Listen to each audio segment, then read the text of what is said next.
Listo, ¿estamos? Espere. No lo vaya a mover así, solo para que usted vea que dicen los dos. ¿Y ahí? Ahí salimos. Pero solo miramos que ya se vea la transmisión, se escuche bien. Le pongo el otro micrófono. ¿Cuál otro micrófono? Este es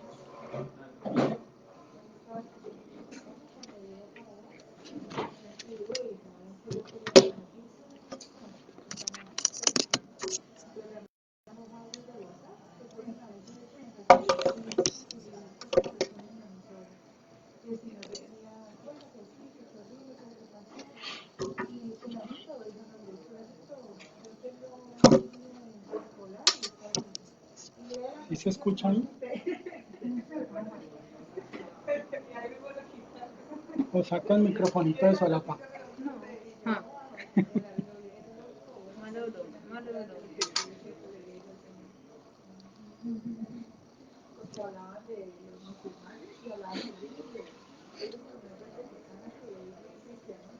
Ahí ya se escucha.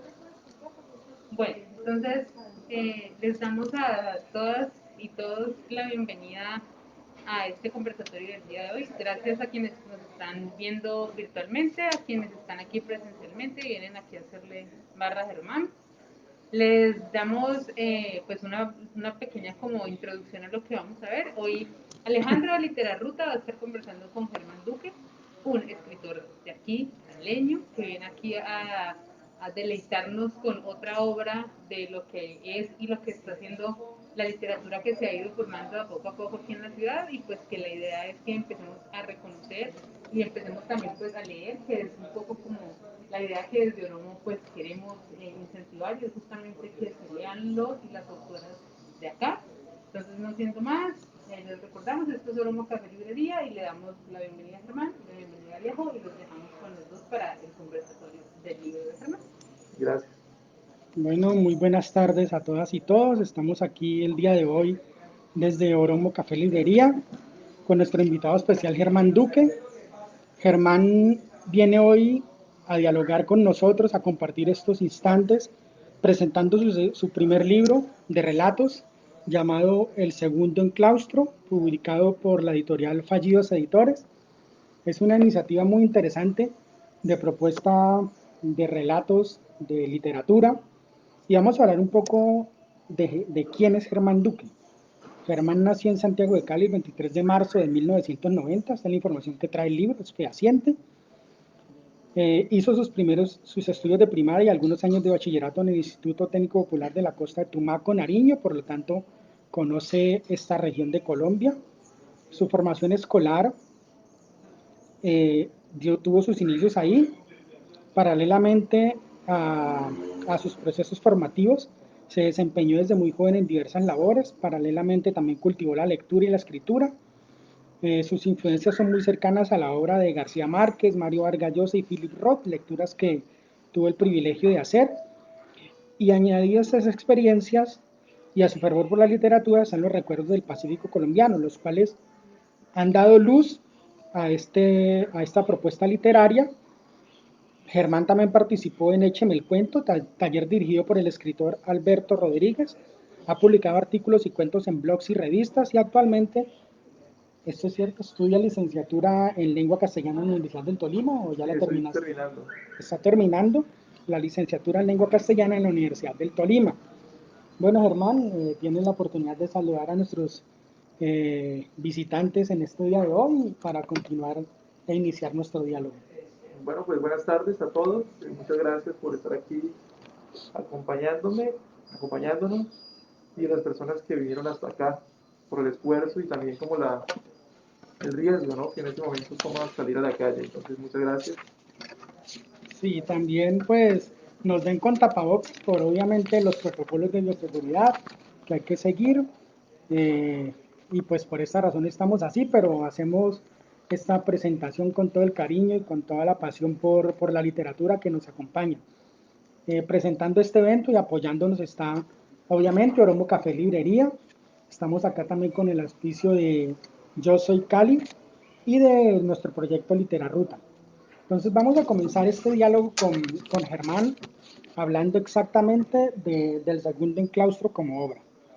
Percibimos dentro de la propuesta literaria un marcado interés por las problemáticas sociales. Obviamente, me imagino que se está pues rodeado del hecho de que hayas tenido ese paso por Nariño, tu conocimiento del Pacífico colombiano. Quisiéramos hablar, que nos hablaras un poco acerca de ese interés por las problemáticas sociales que se evidencian en tu obra.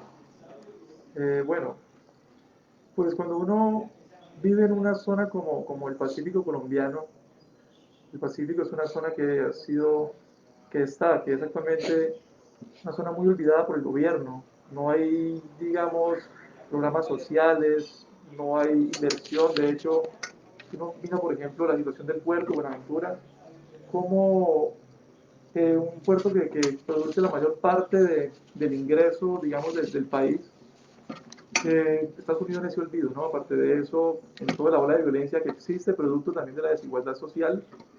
Y cuando uno se ha acercado a esos contextos, por ejemplo, en mi caso más estrictamente al Pacífico nariñense, Tumaco, Uh -huh. uno no queda indiferente. Yo llegué ya muy joven, era muy niño todavía, tendría 12, 13 años, pero inmediatamente uno conoce ese, que es otro mundo muy diferente al de Cali. Cali tiene, digamos, también su lado muy... Cali es una ciudad del Pacífico, obviamente, es una ciudad mayoritariamente negra, pero yo no conocía esa parte de Cali todavía, más que nada por la edad que tenía. Y cuando llego allá me enfrento con ese otro mundo, ¿no? Con un mundo donde pues imperan las comunidades negras, donde, donde la gente habla distinto, piensa completamente distinto, y los viejos hablaban como en clave, ¿no? Todo el tiempo estaban haciendo como un análisis de la vida, reflexionaban sobre ella, las conversaciones de ellos eran muy interesantes por eso. No eran tan anecdóticas como reflexivas, y esas cosas inicialmente llaman la atención, pero algo que con el tiempo termina marcando muchísimo la experiencia, y ya cuando uno comienza a verlo a la distancia y comienza a comparar eso con la problemática social actual y a compararlo con lo que sucede desde el punto de vista gubernamental, uno entiende, ¿no? Uno entiende que esa forma de ser y de vivir no es solamente producto de su cultura, sino también de la necesidad que se vive, ¿no? Entonces, cuando estando allá descubro que la violencia era real, no era solamente algo que parecía por los noticieros, que aparecía solamente en algunas películas o era tema de las personas mayores, sino que la violencia era real y que mi vecino, una persona con la que vivíamos en una casa al sur del pueblo, resultó ser un paramilitar, y que padres de familia de mis compañeros de colegio eran guerrilleros o habían sido guerrilleros o muertos en combate. Uno entiende que eso es real. Entonces comienza uno a impregnarse de eso, no solamente de la experiencia, sino también de toda la carga emocional que conlleva eso. Entonces, el tema, cuando ya decidí comenzar a escribir, no podía quedar indiferente si pensaba hacerlo en el Pacífico, no podía quedar indiferente el tema en la obra. Sí, hay una cosa que es de resaltar dentro de lo que nos acabas de comentar, es, obviamente hay un proceso de anécdotas, hay un proceso de historias, hay un proceso de, de la literatura propiamente dicha como proceso de sentarse a escribir y de la oralidad. Entonces, yo asumo que en su momento Germán hizo esa búsqueda o ese diálogo con ciertos personas de la comunidad con los que te tuviste la oportunidad de sentarte a hablar o escuchar historias que muchas veces uno pasa por ahí y de soslayo le llega una historia. Cómo se da ese proceso real de la construcción de tus relatos a partir de todas estas cosas que nos has, que he tenido la oportunidad de comentarte y de escuchar? Sí, sí, es cierto. Yo creo que los personajes y las historias están creadas primero que nada a partir de mis experiencias allá y de la gente que conocí, ¿no? Son retazos de esas personas, y posteriormente ya un poco es una mezcla de las lecturas que he hecho y ahí por los lados de mi personalidad, ¿no? O de lo que yo considero hace parte de mi temperamento. Pero yo recuerdo, por ejemplo, había un señor muy viejo, Macedonio Mosquera, que vivía enseguida de la casa, era un señor mayor que había perdido la mitad del brazo izquierdo pescando, pescaba con dinamita cuando era joven. Yo lo conocí cuando tenía 91 años. Como mucha gente del Pacífico, era muy buen orador. Entonces, se sentaba a contarme cómo era Tumaco entonces, ¿no? Después que me contó la historia de cómo fueron los dos tsunamis, me contaba cómo se licuaba la tierra cuando la isla estaba siendo, digamos, sacudida por las olas. y me contaba mucho sus historias, y aparte de lo que yo veía en él, por ejemplo, piense usted en un viejo de 91 años que todavía tiene una concubina. Es algo que solo se ve en un contexto así, uno no se imagina en un contexto como Cali, un señor a los 91 años con una concubina y con la esposa al mismo tiempo, todas dos vivas. Entonces, ese tipo de personajes termina uno eh, marcándolo, es decir, uno cuando piensa escribir, uno no quiere un personaje que sea pintoresco, yo no pienso en esos términos de qué personaje es el más llamativo, el más pintoresco, el más curioso para que aparezca en una obra y por tanto el cuento o el relato sea, digamos, atractivo, no, sino que se queda. Hay unas características específicas que me llaman la atención y si lo notaste en la lectura, por ejemplo, me gustan mucho los personajes que son como estáticos, que son como lentos, y el viejo tenía eso, ¿no? Un poco ya era como esa actitud sosegada de la vejez, y hablaba siempre con esa paciencia, ¿no? Yo creo que el viejo me enseñó un poco eso, hablaba despacio y contaba las cosas con unas imágenes muy lindas, casi que yo podía ver el Tumaco que él conoció, un Tumaco que existió por lo menos unos 80 años antes de que yo naciera. Entonces, ese tipo de personajes, mi profesora Hermesia de sociales, a la que yo le decía todo el tiempo, profe, ¿para qué estudiar si de todos modos vamos a morir? Le decía yo. Y ella se sentaba, me hablaba, me contaba cosas de su familia y de por qué era importante uno hacer las cosas independientemente de que creyera que iba a lograr o no algo con eso. Entonces, ese tipo de personajes y posteriormente, como le dije, las lecturas y un poco la experiencia personal ayudan como a alimentar de condición humana esos estereotipos, esos arquetipos de personajes. Hay una parte importante en, en lo que se nos has dicho acerca de la construcción de la obra.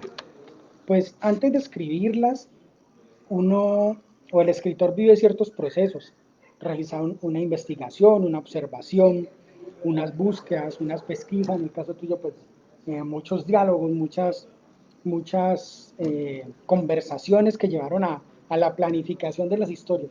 Pero cuando ya Germán tiene todo esa, ese acumulado de información en el tema de ya llevarlas a el orden y a la planificación para darle una idea de ya tener el segundo enclaustro, ¿cómo fue ese proceso?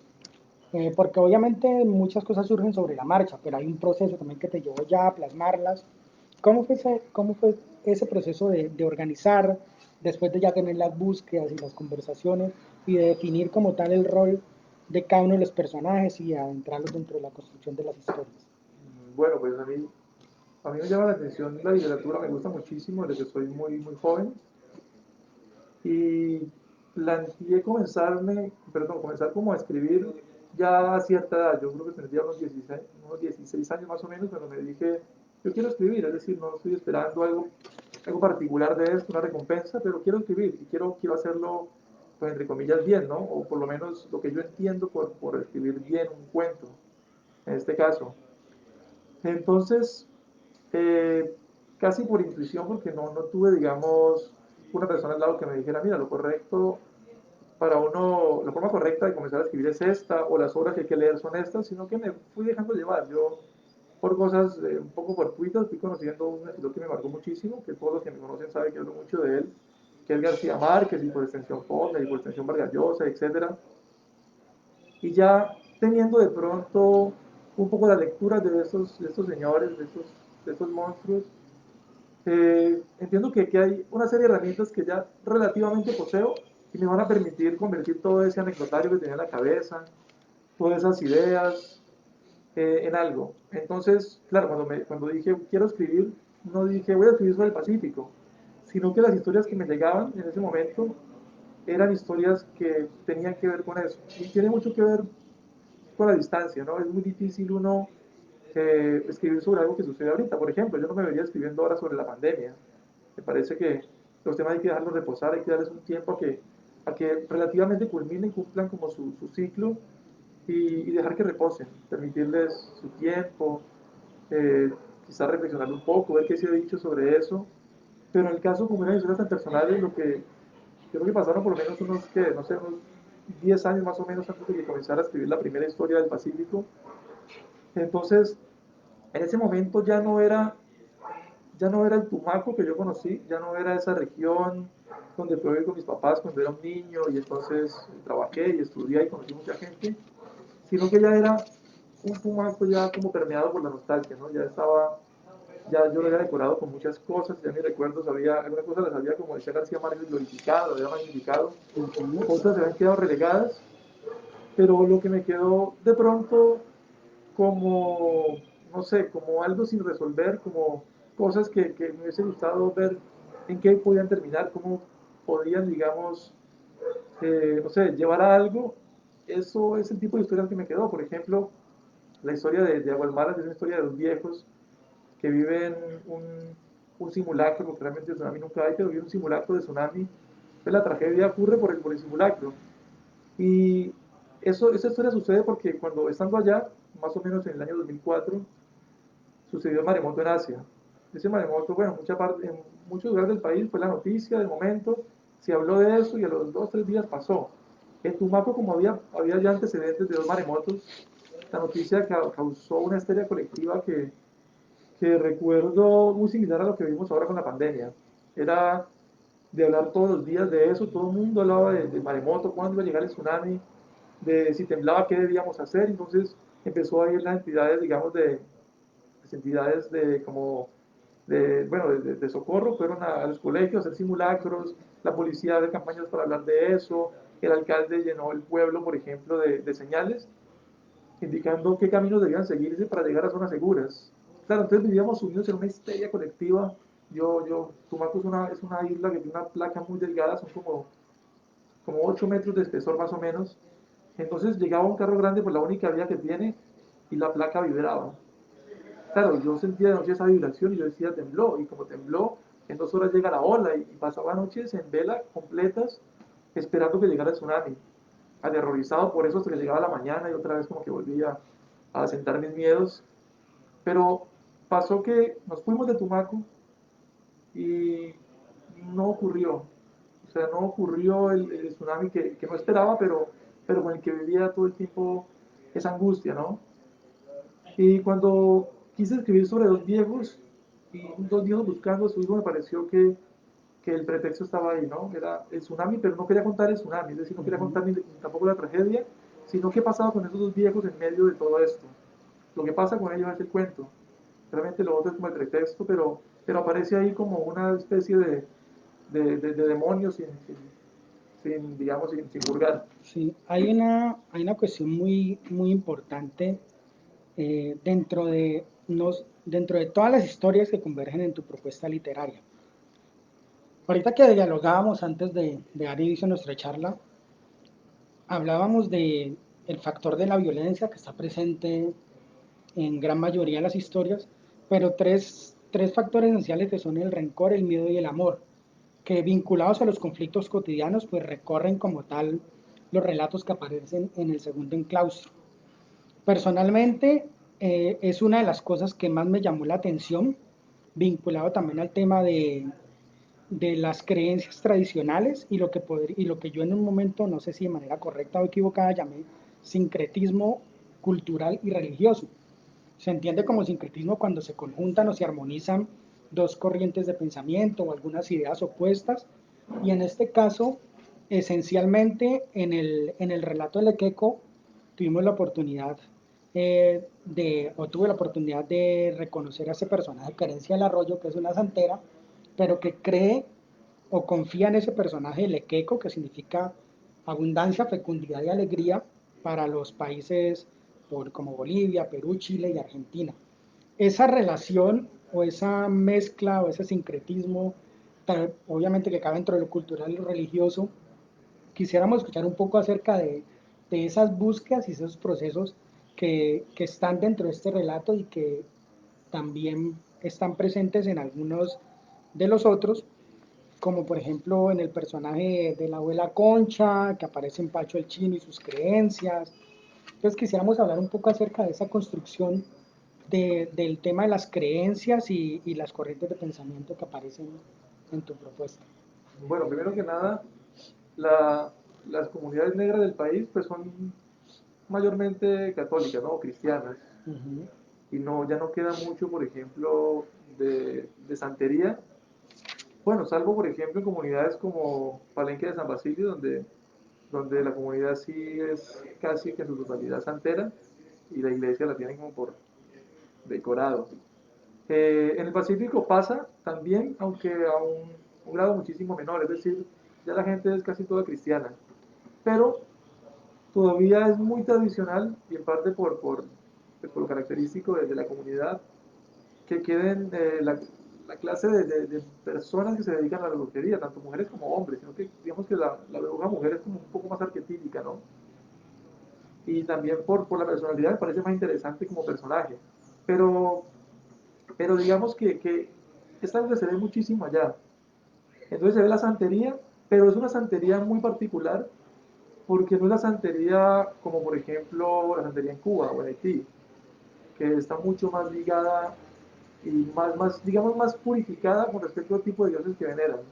Porque la comunidad del Pacífico nariñense, usted sabe que una buena parte de la región es de ascendencia indígena, ¿no? Son indígenas y se han mezclado. Si uno, por ejemplo, se fija en las comunidades afrodescendientes de Tumaco, son, son personas con características muy específicas debido a que ellos están muy mezclados con la gente de Nariño, la gente de Pasto, de otras regiones un poco más andinas, y de hecho se les conoce como cholos a muchos. Y digamos que como en esa mezcla cultural que hay, pues por la coincidencia regional, que también se han mezclado un poco las creencias. Entonces, muchas personas que practican la santería también ya han adoptado algunas, como por ejemplo Muñeco de Lequeco, que es un duende que le ponen un cigarrillo en la boca o un tabaco, Sí, le tiene da como una un copa de orificio ahí, aguardiente. ¿no? Exacto, y el mito es que, la creencia es que el muñeco se fuma ese tabaco o ese cigarrillo y se bebe ese aguardiente. En realidad el aguardiente como deja mucho tiempo ahí se evapora, ¿no? Ujú. Pero dicen que se lo bebe y que se fuma el cigarrillo o el tabaco, y una vez ha hecho eso, él cumple un deseo que la persona, digamos, le ha solicitado al Ekeko, este muñeco como esta especie de duende, es una variedad del duende. Y ese es como el mito. Yo realmente lo que escribo, todo está, digamos, entre comillas, muy ligado a la realidad, entonces no aparece como un elemento fantástico o mitológico, sino como una excusa, ¿no? Es una excusa para algo más. Yo creo más en que las acciones, ¿sí? Lo básico, ¿no? El causa y efecto, entonces ella, el personaje de Querencia del Arroyo, cree en esto y lo usa como excusa para poder, en este caso, conseguir una esposa a su hijo. Pero realmente lo que consigue la esposa, o lo que hace que la esposa aparezca, no es el muñeco, sino ella misma, a través de una serie de cosas que hace. Entonces, es eso. Es un poco como aparece mezclada este tipo digamos, de creencias en una sola cultura, y luego cómo eso tiene en este caso, una simbología, pero es más que nada una excusa para contar algo más. Sí, hay tres personajes eh, alrededor de esa idea, en el caso de Hermencia, la mamá del personaje del relato Aguas Malas, en el caso de la abuela Concha y en el caso de Querencia del Arroyo, que son tres mujeres madres que protegen a sus hijos, que están como en ese proceso, en el caso de Pacho el Chino, la abuela Concha con su nieto, en el caso de Querencia del Arroyo con su hijo Erito, y en el caso de Hermencia con Tomás.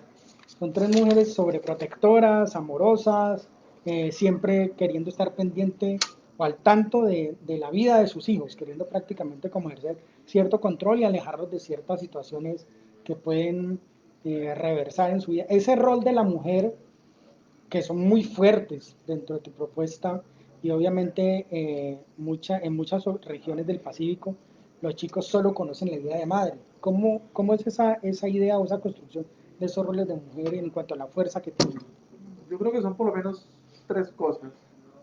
Una es mi experiencia particular. Mi mamá es una mujer que tiene carácter, aunque no es sobreprotectora. Yo creo que quizá ahí es más por las otras dos razones, pero mi mamá particularmente no es una mujer de, de privar.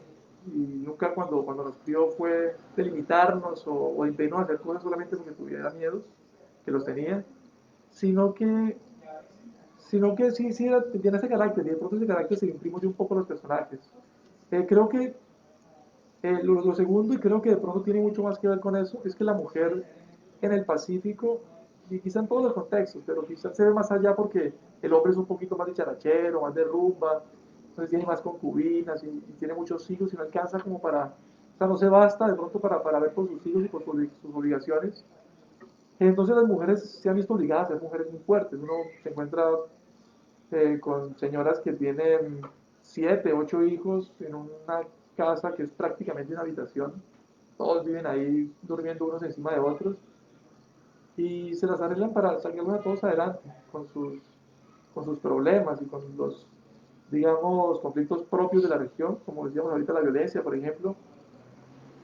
Y yo veía a estas mujeres muy fuertes, ¿no? Era muy normal encontrarse con mujeres que trabajaban mientras criaban a sus hijos, hacían las dos cosas a la vez, los educaban, sacaban proyectos adelante, lideraban, bailaban en grupos de curulao, mujeres que vivían en una completa miseria y tenían esta realidad familiar, pero aparte de eso eran felices con sus cosas, ¿no?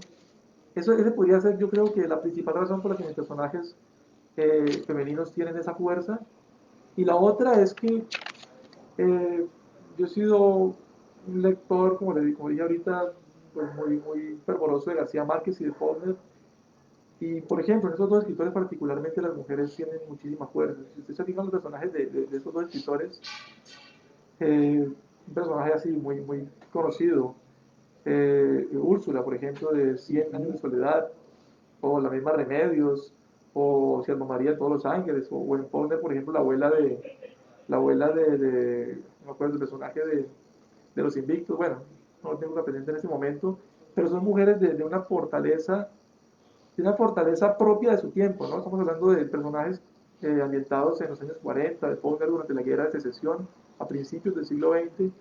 Entonces, personajes que pese al contexto en el que viven y digamos de las herramientas de las que pueden echar mano, hacen cosas muy impresionantes.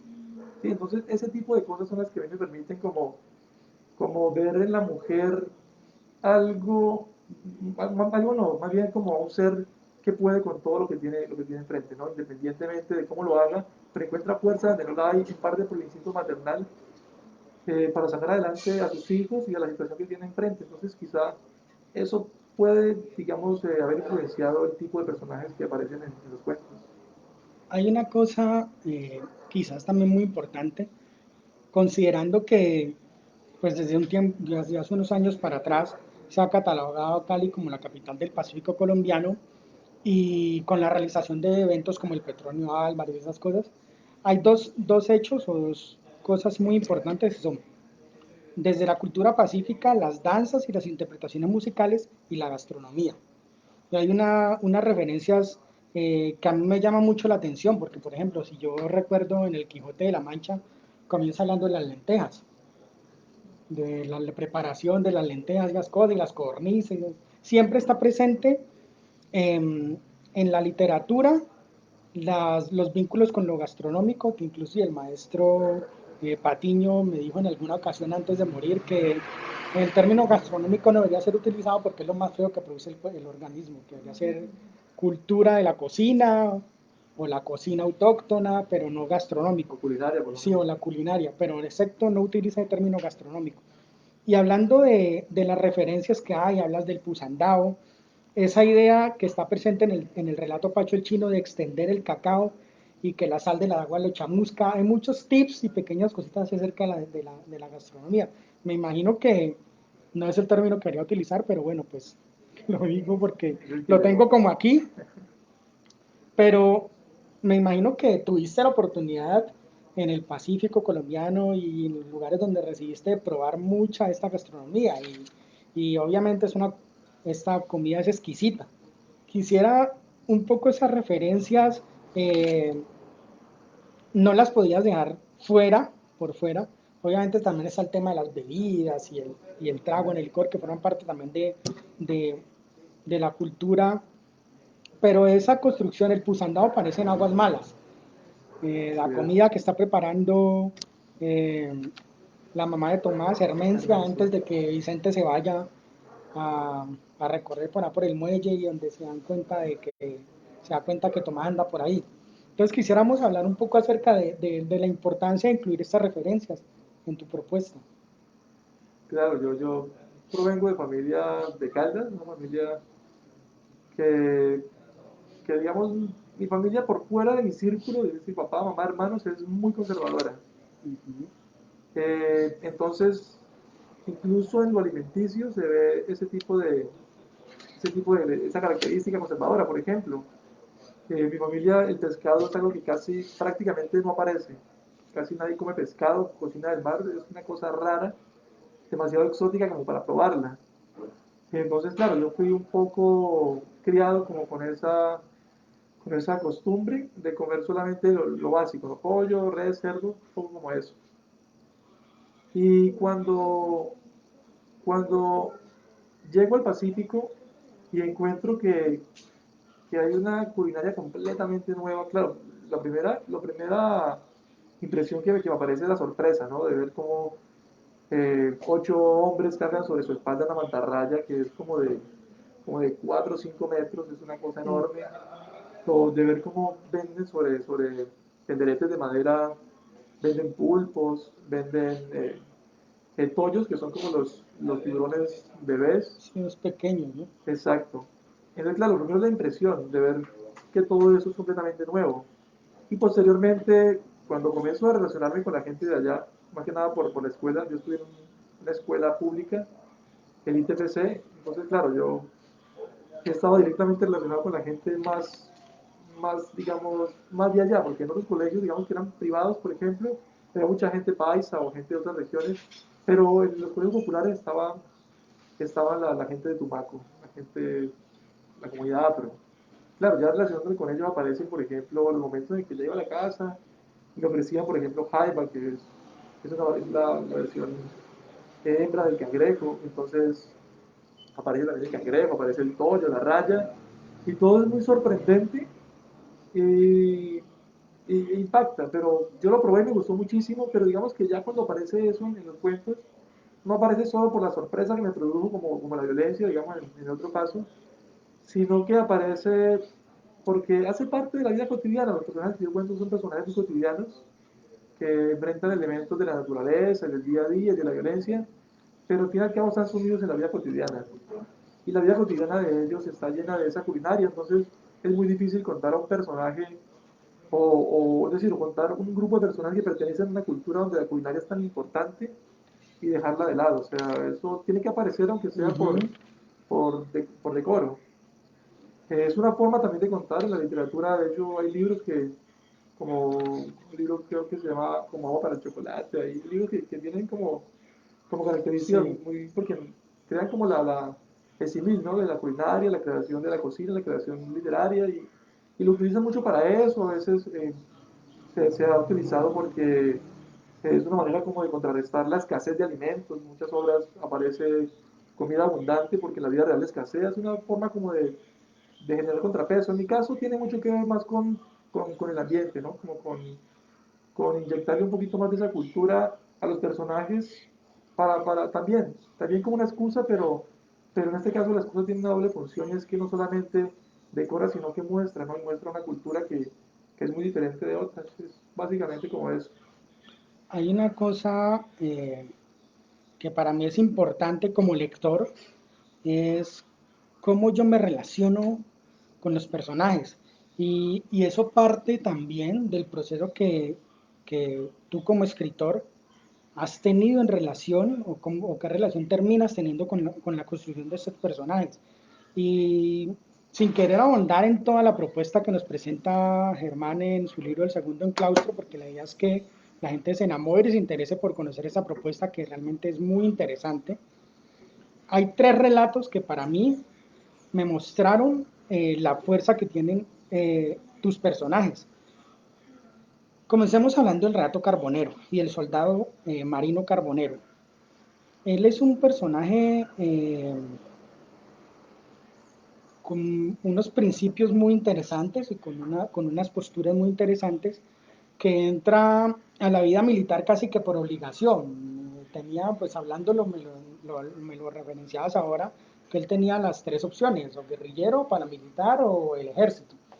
Y quizás la más derecha o más recta de todas era vincularse al ejército, entre comillas. entre comillas, pero dentro del ejército se encuentra con una cantidad de cosas que quizás no tienen la claridad que él esperaba y le empiezan a recaer ciertas acusaciones respecto a la relación de la muerte de su hermano y, y la relación del soldado carbonero eh, cuando sufre esa lesión que lo deja en condición de discapacidad y, y en medio de ese servicio a la patria le van a pagar por el proceso que sufre al quedar discapacitado por las lesiones que sufre, pero él hace un reclamo diferente, que es que le respondan por la nostalgia.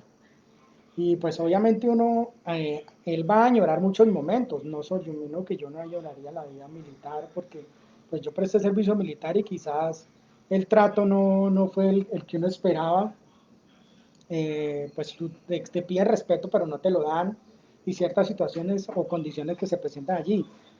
Y quisiera que nos hablaras un poco acerca de esa nostalgia, hacia dónde va encaminada, hacia dónde se deriva esa nostalgia por la que reclama el soldado carbonero. Bueno, pues la nostalgia del personaje, sí, como usted lo ha dicho, el principio del cuento comienza en una escena donde le están indemnizando por una serie digamos, de lesiones que le fueron, digamos, bueno, sucediendo Uh por -huh. unos 20 años de servicio como dragoniante en el ejército.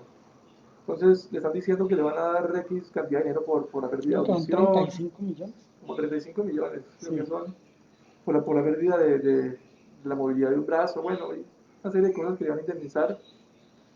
Y el personaje al final les pregunta de esa conversación, le dice al comandante, le dice, ¿y la nostalgia? Y le dice, ¿qué con eso? ¿Que no le van a pagar la nostalgia? Porque de todas las cosas que, digamos, fueron afectadas por la guerra, la nostalgia es quizá la que más daño le hace. Y está, obviamente, pues, muy ligada con la historia, porque la historia, así por encimita, es la historia de dos hermanos, solo que no aparece, digamos, no aparece por encima. El Uh cuento, -huh. como te dije en otro momento, Alejandro, es el arte de ocultar, ¿no? Uno trata como cuentista con las herramientas que tiene de contar lo que puede para mostrar lo que realmente quiere por debajo del cuento, un poco como la teoría de Hemingway del iceberg, ¿no? Que del cuento solo se ve la punta, pero el resto, lo importante está por debajo. Es realmente la historia de dos hermanos. Y, y claro, él para probar, digamos, su lealtad al ejército, él tiene que hacer algo contra ese hermano, que finalmente hace. Y eso es lo que a él le produce, digamos, esa nostalgia por la que él reclama, ¿no? Porque le pagan muchas cosas, pero quizá no le pagan por el daño más potente que le han hecho, el daño que más, digamos, efectos ha tenido en él.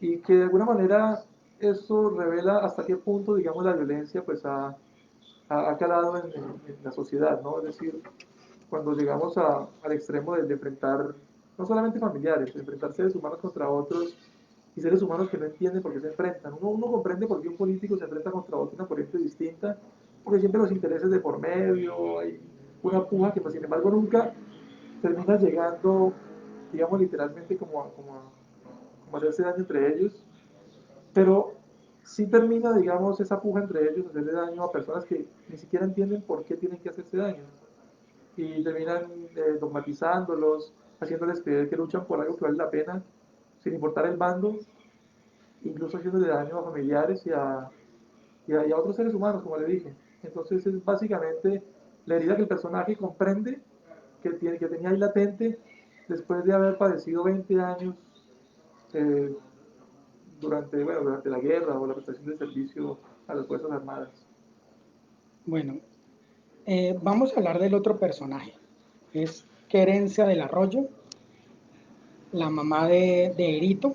Querencia le está buscando mujer a Erito y se encuentra con Rosaria. Y el personaje que para mí pues fue puntual y que me llamó mucho la atención es Rosaria, porque esta chica eh, está un día colgando la ropa y aparece Querencia y le dice que ella vería, pues que ella tiene un hijo y que se lo quiere presentar y pues comienza con ese cariño y con esa tranquilidad a echarle el cuento a la muchacha, y después le plantea la posibilidad de que ella se vaya con su hijo, pero Rosaria se niega y entra la amenaza de querencia hacia contra Rosaria y contra sus, diciéndole que le va a causar males a sus padres y hermanos, queriendo asustar a la muchacha.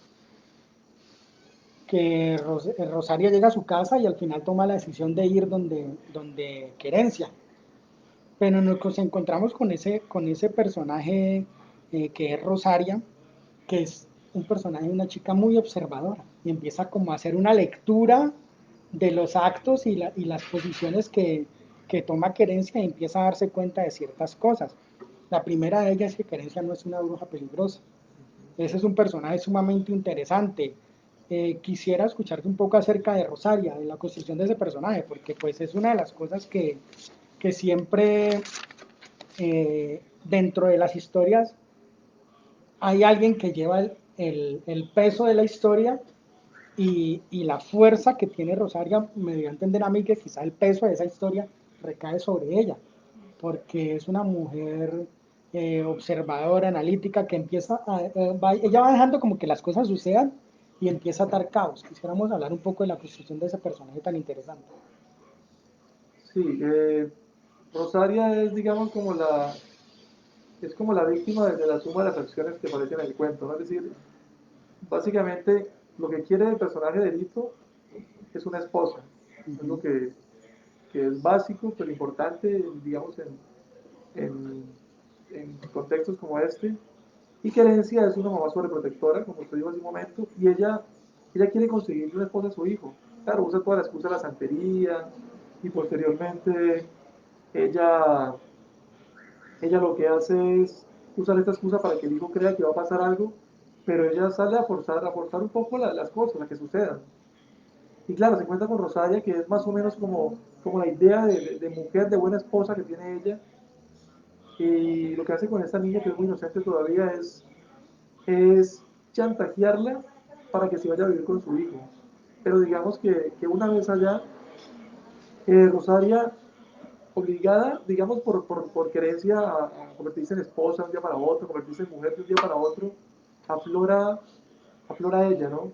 Y no aflora, digamos, la mujer desde un punto de vista, digamos, biológico, sino que aflora ella en todos sus sentidos. Por ejemplo, como usted decía, se vuelve muy, ella comienza a ver mucho dónde está, un poquito como se dedica a analizar el contexto en el que vive, cómo están las cosas, y con base en eso se dedica a tomar acciones. Por ejemplo, cuando ella mira constantemente el reloj, lo que hace es preocuparse por el tiempo. Ella siente que el tiempo se ha dilatado por las cosas que está viviendo en el momento, y debido a eso ella comienza a ver de qué manera va a salir de todo este embrollo en el que la metieron. Entonces busca momentos de si se espera, deja que las cosas avancen, de hecho permite que sus sentimientos salgan también y termina enamorándose de Erito, Uh -huh. pero más sin embargo, pese a eso que ella termina sintiendo, acaba por hacer lo que quiere. Entonces, de alguna manera, es como el florecimiento de este personaje femenino, pero ya desde otro punto de vista, ya más humano, más inteligencia y de pronto no sé, su condición de mujer. Entonces es como, Sí, porque eh, durante todo ese tiempo que transcurre los procesos que Rosaria empieza a vivir a partir de la observación, ella desde el primer momento en el que llega a la casa hizo o tomó actitudes que tranquilizaron a Querencia y que convencieron a Erito de que ella estaba por él. En su momento, al principio no fue así, al principio fue, obviamente ella estaba obligada allí, pero después empezó a tomar posiciones y comportamientos que nos hicieron interpretar que estaba pasando todo lo que Querencia quería y estaba haciendo sentir a Erito que ella, obviamente ya estaba por él, pero ella desde el primer momento ya estaba preparada para partir de su lado. Ya estaba lista y sus ideas estaban encaminadas a eso, a que ya no se iba a quedar allí. Otro personaje que para mí también resultó sumamente interesante fue la abuela Concha en el relato de Pacho el Chino. eh, ella está pendiente siempre de Ariel, su nieto, y, y siempre trató de protegerlo de esa figura de Pacho el Chino, su padre, por el comportamiento que en su momento él tenía y porque había una resistencia total a hablar de él. Los vecinos, cuando Ariel empieza a preguntar, los vecinos hay las evasivas, los desvaríos de su abuela, los regaños de la gente del pueblo, de los vecinos, y, y esa relación que Pacho el Chino tenía con Concepción Carabalí, había un misterio alrededor de ese personaje como tal, y, y los dichos que aparecen dentro del relato, como ese dicho, mamá dice que no se deben meter los pies en el pantano, porque los peces sapos y esas cosas.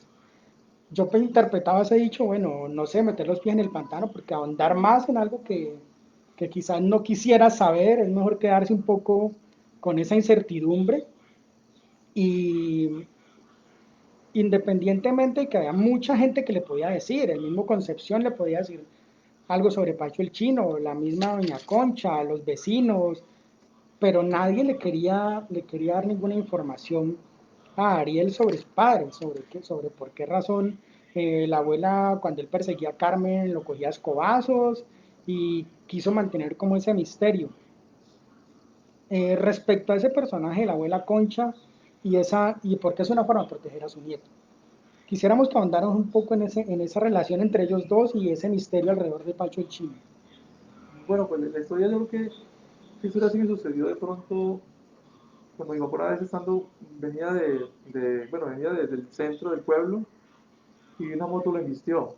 Entonces el viejo pues se Ujú, accidentó, estuvo en coma como 2 días y recuerdo que yo para estar con él me colé en el hospital ujú, y cada vez que de pronto me iban a sacar, yo lo que hacía era esconderme en el baño, esperar a que pasara el vigilante y cuando yo me daba cuenta que el vigilante pasaba por ahí, volvía y me quedaba con el viejo otro rato hasta que se repitió lo mismo hasta las 6 de la mañana que sí me sacaron. Cuando estaba allá, yo recuerdo que llegó un señor, estaba todo aporreado, lo habían, lo habían golpeado muy fuerte y había sido la policía, porque al parecer era un violador. Entonces yo escuchaba ujú. rumores en el hospital que decían que había un violador recuerdo que Pacho, ¿no? Digo, el chino creo que sí se lo agregué yo, pero sí recuerdo un Pacho, que era un violador y que había demonizado a las niñas en el pueblo. Y entonces yo le preguntaba a las enfermeras por el tipo, porque decían que era un violador, o que era un violador, no tenía muy claro digamos, El concepto. el concepto en ese momento. Entonces, claro, no me decían de pronto por lo fuerte de la respuesta, y me quedó como esa duda.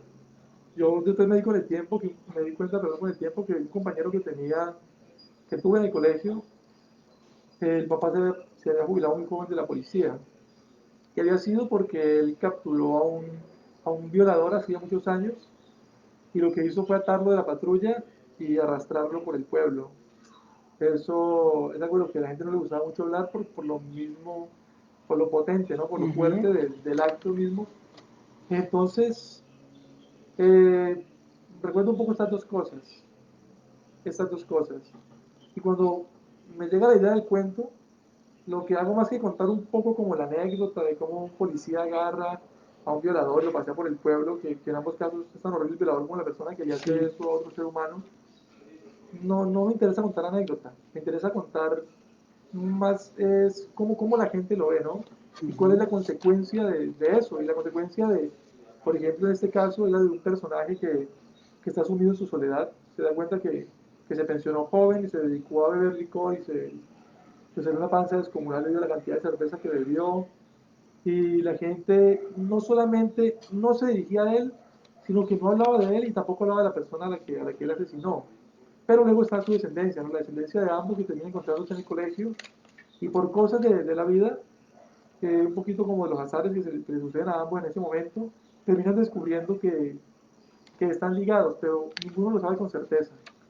Entonces el cuento lo que hace es como andar un poquitico en eso sin llegar al fondo. Yo creo que el lector, es quizá el cuento donde de pronto hay que hacer como una lectura más inferencial porque quizá la historia como tal nunca aparece. sí. Debe uno deducirla en las acciones de ambos, en lo que ambos están buscando sin buscarlo realmente, ¿no? Porque son las cosas las que lo llevan a eso. hay una frase que aparece o que está presente en el relato y que dice mucho. Seguí viviendo como que se acostumbra a hacerlo sin sorpresas. Es muy interesante que a veces es mejor que nos quedemos con... Se detuvo el video. Parece que se detuvo. Pues es que como llega el retrasado, pues no sabemos. Llega Pero, diferido. sí, pero sí es... Pues aquí se siguen moviendo. Ah, bueno, porque a veces pasa eso acá, que uno cree que se cayó el video, pero resulta que no. Bueno, seguí viviendo como que se acostumbra a hacerlo sin sorpresa. Es como no busques saber más de lo que debes saber, porque de pronto lo que te vas a encontrar no te va a gustar. Y es una frase que quizás es una buena manera de englobar todo lo que nos presenta la propuesta de este relato Pacho el Chino. Bueno, sí, sí se ve. Ah, bueno, continuemos entonces. Otra cosa que quizás ya nos podría servir para darle un cierre, porque la idea es dejar un poco como la incertidumbre para que se acerquen a Oromo Café Librería y adquieran el segundo en claustro y apoyemos esta iniciativa de este texto de Germán Duque. Es el tema de la publicación. Eh, pues los escritores, cuando van a publicar, en el caso tuyo, tu primer libro de relatos, y te encuentras como con esa duda de si lo hago, no lo hago, dónde lo hago, la búsqueda de la editorial. ¿Cómo es ese proceso que encuentra Germán Duque para llegar a fallidos editores, para publicar su libro? Obviamente nosotros estamos rodeados de esos pocos buenos amigos de los que habla Andrés Caicedo que nos motivan. Listo, tengo el material, está listo, ¿y qué voy a hacer con él? ¿Tuviste esos agentes así mágicos o gente de esos seres queridos que te apoyaron y dijeron, listo, vaya y hágalo? ¿Y cómo llegaste a la editorial? ¿Cómo se dio ese proceso?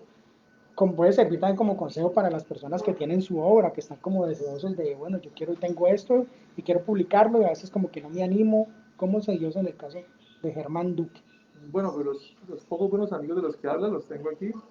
Mi compañera, mi cuñada, la pareja de ella y Laura, que es una compañera con la que estuve en un taller y hemos hablado muchísimo de literatura. Entonces, los pocos buenos amigos están, yo creo que en su mayoría aquí. Pero sí, cuando uno escribe, uno, pues así como yo lo veo, uno lo que quiere hacer es escribir. Uno, si quiere escribir, escribe, es todo. Siempre está ahí latente el deseo de querer hacer algo con eso, ¿no? De pronto, de quitarse los textos de encima, o también un poco el complejo de vanidoso, ¿no? De que lo vean a uno en una portada de un libro, porque no, eso nos pasa a todos los que escribimos también, queremos vernos en la portada de un libro.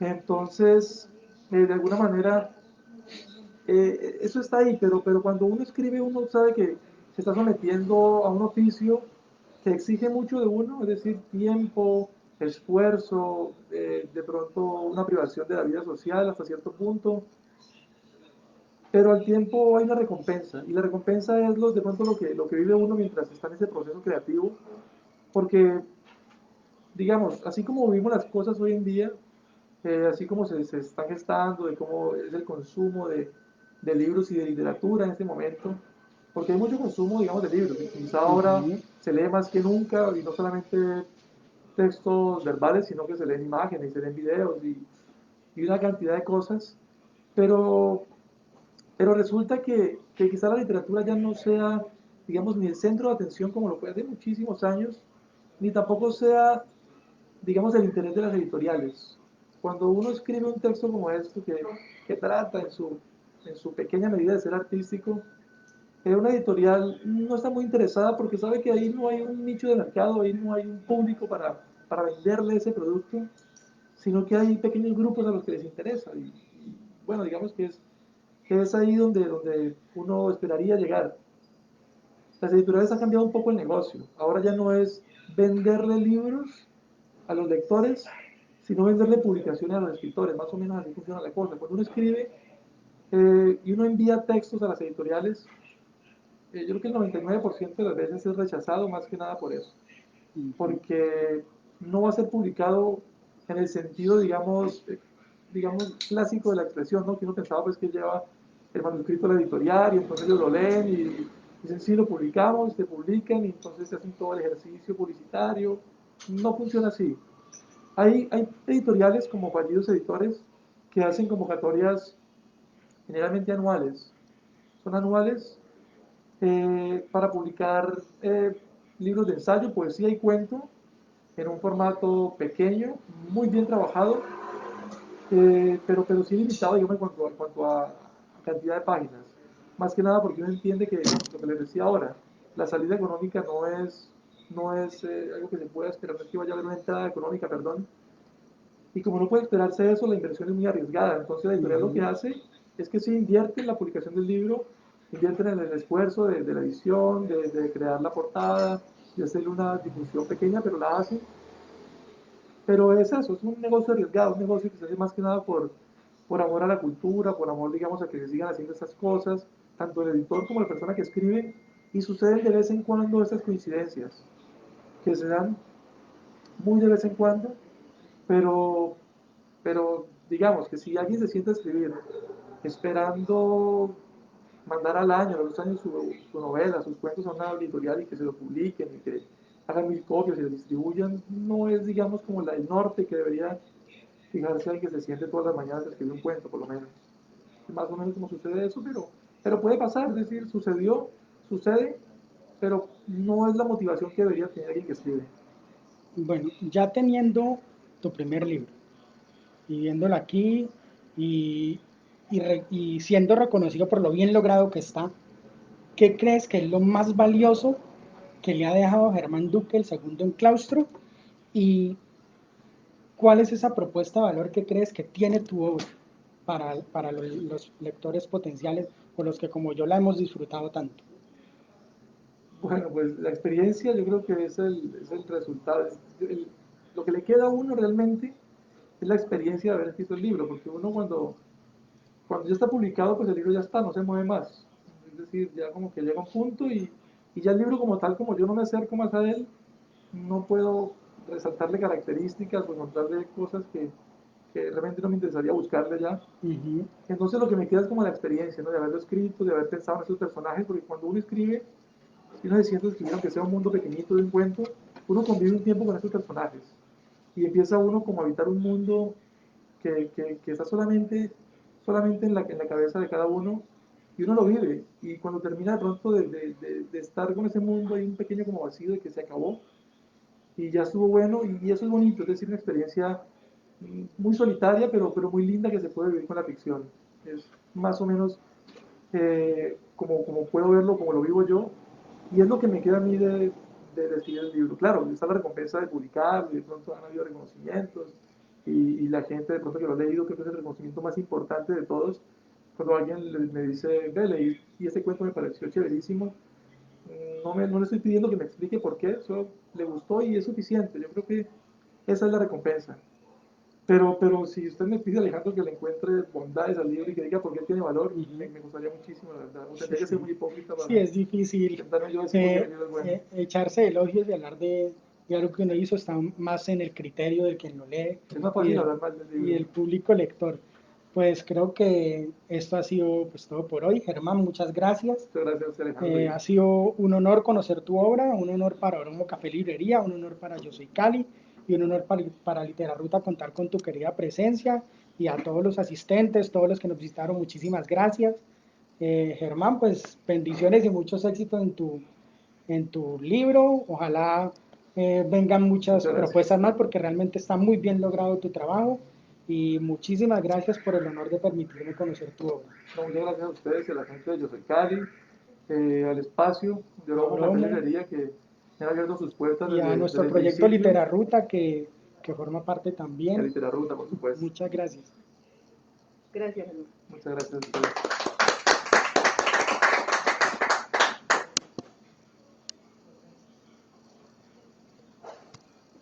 A comer.